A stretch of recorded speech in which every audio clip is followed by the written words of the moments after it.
ओम शांति। मीठे बच्चे, सदा खुशी में रहो और दूसरों को भी खुशी दिलाओ। यही है सब पर कृपा करना। किसी को भी रास्ता बताना ये सबसे बड़ा पुण्य है। तो प्रश्न है, सदा खुश मिजाज कौन रह सकते हैं? खुश मिजाज बनने का साधन क्या है?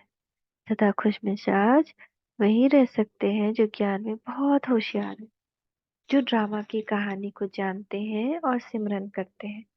खुश मिजाज बनने के लिए सदा बाप की श्रीमत पर चलते रहो। अपने को आत्मा समझो और बाप जो भी समझाते हैं उसका अच्छी तरह से मंथन करो। विचार सागर मंथन करते करते खुश मिजाज बन जाएंगे। ओम शांति। रूहानी बाप रूहानी बच्चों के साथ रूह रिहान कर रहे हैं, यानी बाप हम सबको आत्माएं देकर हमें ये मुरली सुना रहे हैं, हमसे बातें कर रहे हैं। ये तो आत्माएं जानती हैं कि हमारा ही एक ही हमारा बाप है, बस जो शिक्षा भी देते हैं। टीचर का काम है शिक्षा देना, गुरु का काम है मंजिल बताना। बच्चे मंजिल को भी बच्चे समझ गए हैं। मुक्ति, जीवन मुक्ति के लिए याद की यात्रा बिल्कुल जरूरी है ना। कभी कभी किसी रूट में जाने के लिए, किसी मंजिल पे जाने के एक ही रूट होता है, तो चाहे मुक्ति जाना है या जीवन मुक्ति पाना है, दोनों के लिए याद की यात्रा बहुत जरूरी है। यही एक रास्ता है दोनों सहज।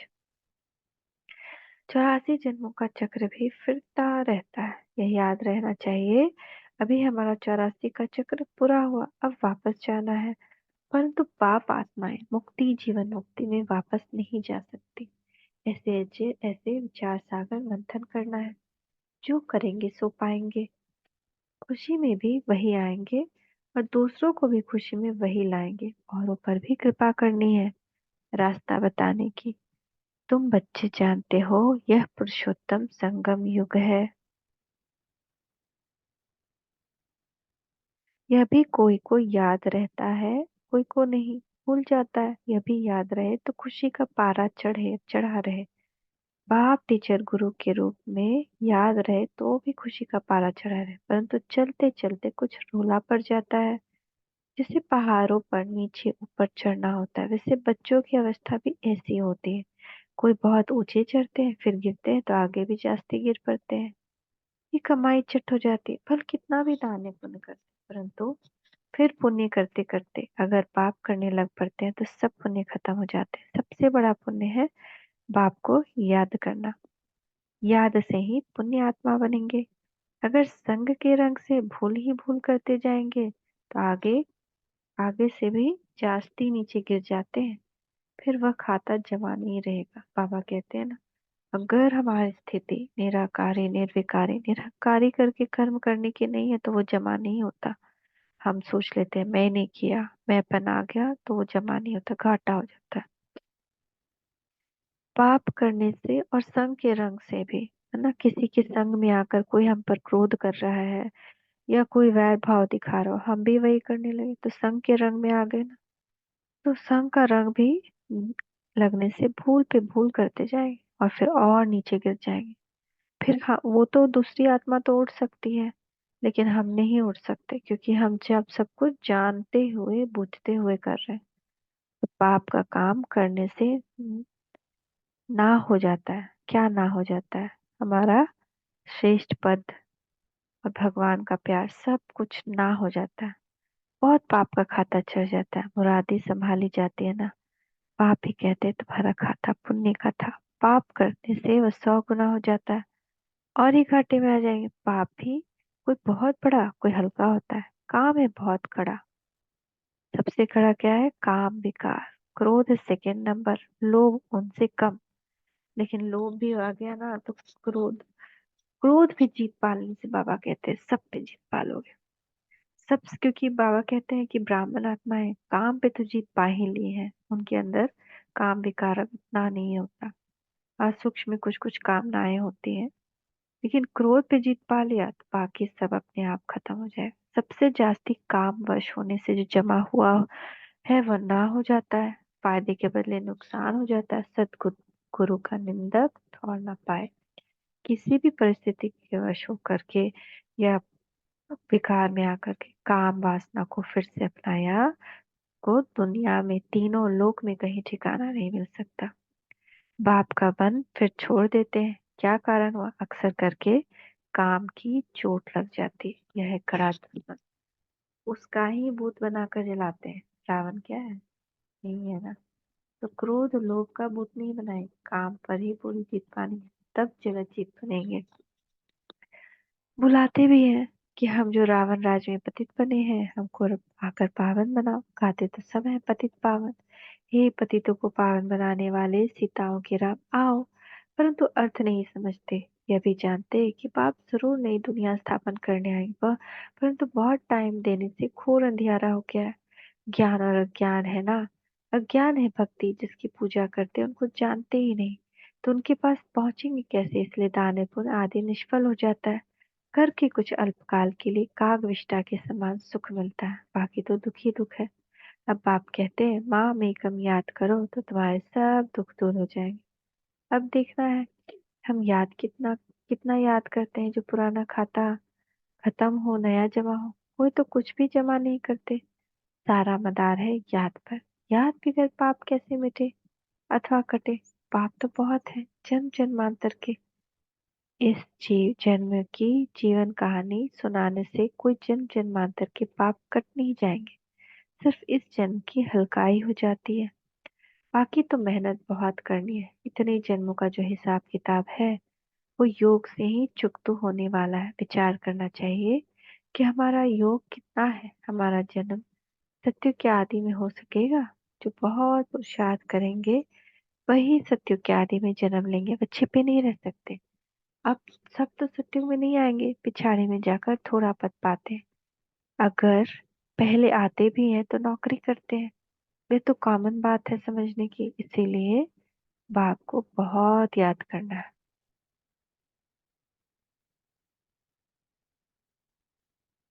तुम जानते हो हम नई दुनिया के लिए विश्व का मालिक बनने आए हैं। जो याद करेंगे उनको खुशी रहेगी। अगर राजा बनना है तो प्रजा भी बनानी पड़े। नहीं तो समझेंगे कैसे कि हम राजा बनने वाले हैं। जो सेंटर खोलते हैं सर्विस करते हैं उनकी भी कमाई होती है। उनको भी बहुत फायदा मिलता है। उनको भी उजूरा मिल जाता है। कोई 3-4 सेंटर भी खोलते हैं ना, जो जो करते हैं उनका हिस्सा तो आता ही है ना। मिलकर माया के दुख का छप्पर उठाते हैं तो इसमें कंधा सब देते हैं। तो सबको उजूरा मिलता है। जो बहुतों को रास्ता बताते हैं, जितनी मेहनत करते हैं उतना उच्च पद पाते हैं। है ना। मान लेते हैं अपने घर में हमने सेंटर खोल दिया, तो हम भले ही उसमें जाकर ज्ञान न दे रहे हो, दूसरी बहनें आकर ज्ञान दे रही हो, है ना। ब्रह्म कुमारी से उसको ये करवा दिया टैग इन, तो वहां पे बहनें आएंगी, योग करेंगी। तो वहां एक तो उस एक कमरे को एक कमरा दिया, लेकिन पूरे घर का वाइब्रेशन ही चेंज हो जाए। स्वतः ही आत्मा का क्या मन करेगा कि हम अच्छे रास्ते पर जाए। अपने आप ही सारी बुराई छूट जाएगी। दूसरा क्या होगा? वहां कितनी और आत्माएं आएंगी जिसका कल्याण होगा। उन सब का पुण्य का भागी किसको मिलेगा? जिसने सेंटर खोला। तो कितना ज्यादा पुण्य, कितना अथक कमाई हो जाएगा। कुछ किया भी नहीं, खाली कमरा दे दिया, लेकिन उससे कितनी कमाई हो गई, कितना पुण्य मिल गया। तो जरूर करना है। मिलकर माया के दुख का छप्पर उठाते हैं तो उसमें कंधा सब देते तो उसको जुरा मिलता है। जो बहुतों को रास्ता बताते हैं, जितनी मेहनत करते हैं उतना उच्च पद पाते हैं। उनको खुशी बहुत होती है। दिल जानती है हमने कितनों को रास्ता बताया, कितनों का उद्धार किया है। सब कुछ का समय तो यही है। खान पान तो सबको मिलता ही है, कोई तो कुछ भी काम नहीं करते।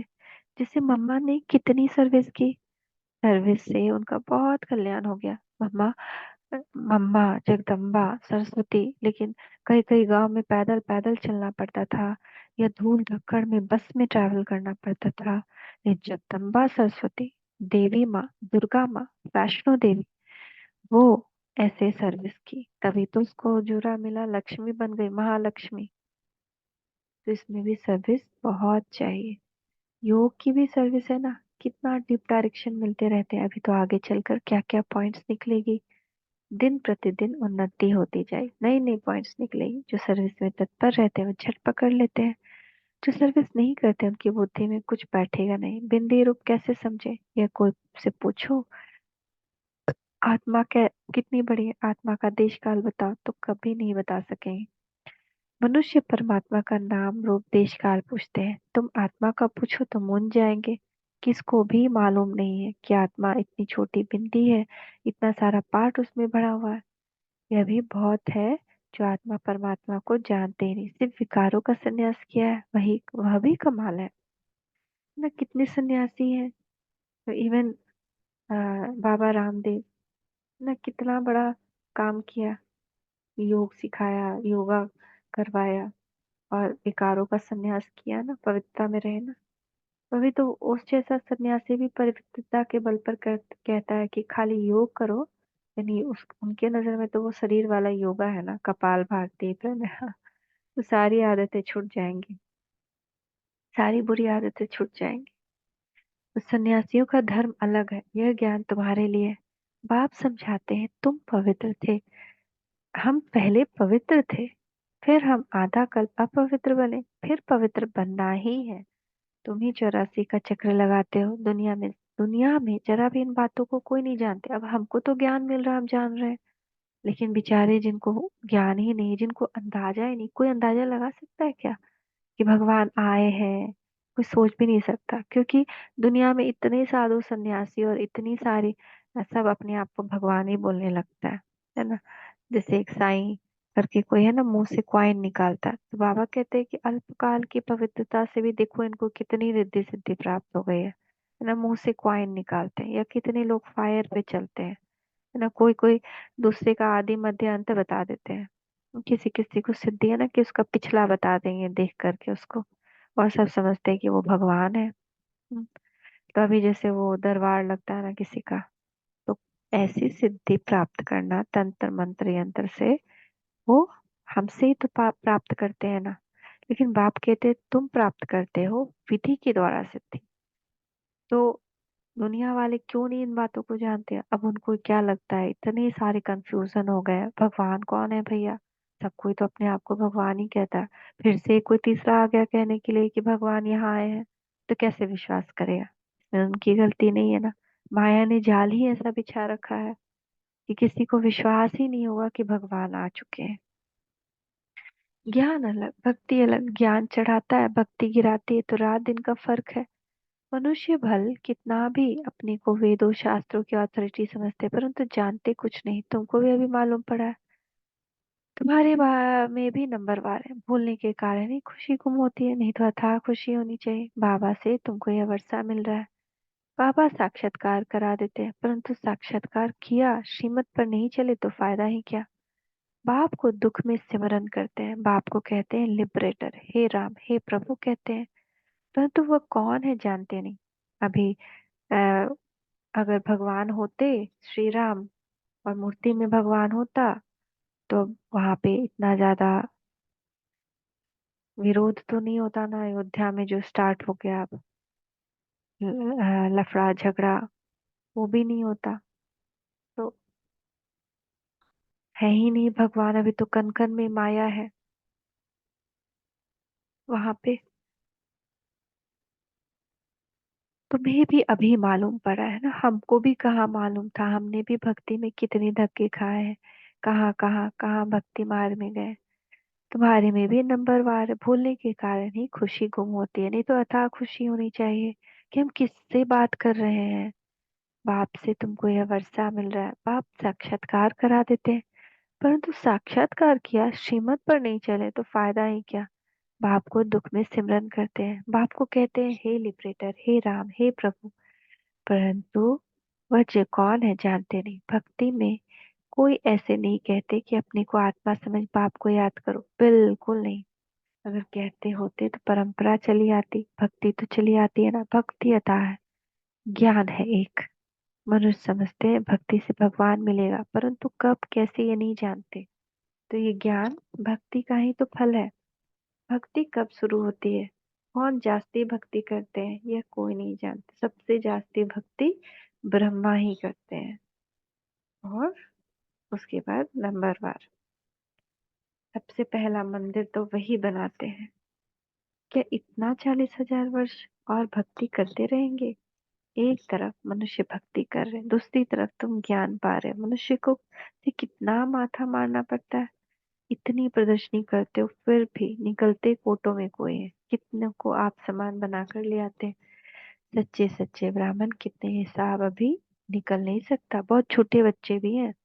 झाड़ हिलेगा, परीक्षा आएगी ना, तो जिनका विश्वास कम है, जिनका निश्चय भगवान पे नहीं है, वो वापस माया में चले जाएंगे। तो तूफान आएगा, झाड़ हिलेगा। जैसे झाड़ पे जो हिलता है तो कमजोर पत्ते होते हैं वो गिर जाते हैं ना, अंत में रह जाएंगे पक्के वाले पत्ते।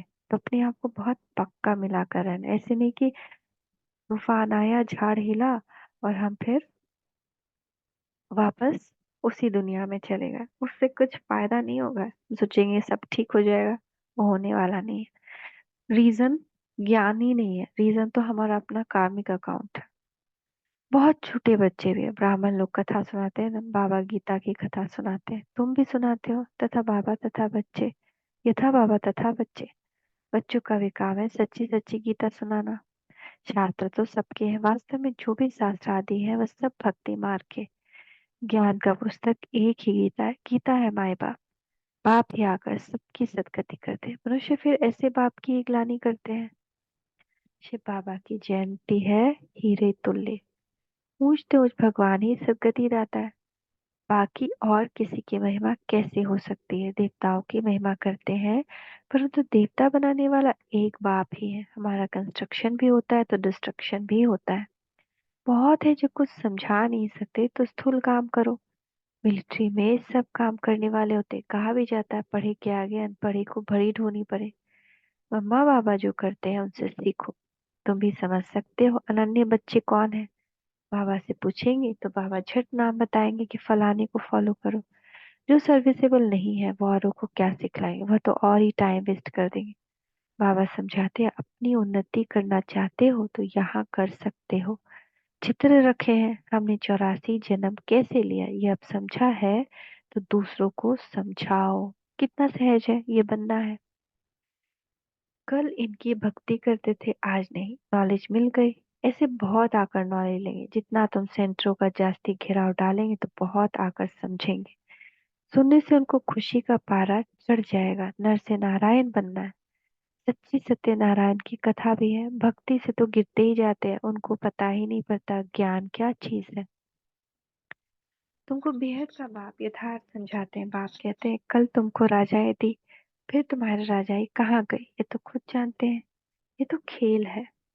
एक ही बाप है जो सारे खेल का राज बताते हैं। हम कहते हैं बाबा आप बांधेले हो ड्रामा में, आपको आना ही पड़े। पतित दुनिया और पतित शरीर में ईश्वर की बहुत महिमा करते हैं। बच्चे कहेंगे बाबा हमने आपको बुलाया तो आपको आना ही पड़ा, हमारी सर्विस करने तथा हमको पतित से पावन बनाने। कल्प पहले कल्प कल्प हमको सो देवता बनाकर अब चले जाते हो। ये जैसे कहानी है, जो होशियार है उन्हों के लिए तो एक कहानी है। तुम बच्चों की खुश मिजाज होना चाहिए। बाबा भी ड्रामानुसार सर्वेंट बना है। बाप कहते हैं मेरी मत पर चलो, अपने को आत्मा समझो, देह अभिमान छोड़ो। नई दुनिया में तुमको नया शरीर मिलेगा। बाप जो समझाते हैं उनको अच्छी तरह से मंथन करो। बुद्धि से समझते हो हम आए हैं यह बनने के लिए। एम ऑब्जेक्ट सामने खड़ी है। भगवान वाच, वो लोग भगवान को मनुष्य समझ लेते हैं